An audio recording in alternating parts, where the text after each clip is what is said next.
میرم از آهنگ عمو بفرست واسه کل فامیل به غیر از خود عمو میثم آراد برا بچه های خدا بندی.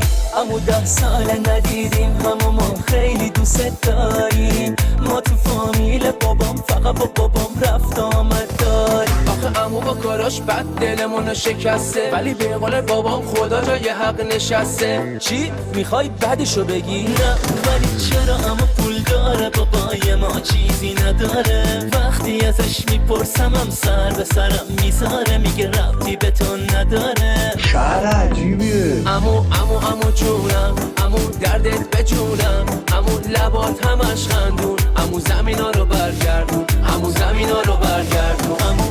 عمو جونم عمو دردت به جونم عمو لباس همش خندون عمو زمینا رو برگردون عمو زمینا رو برگردون.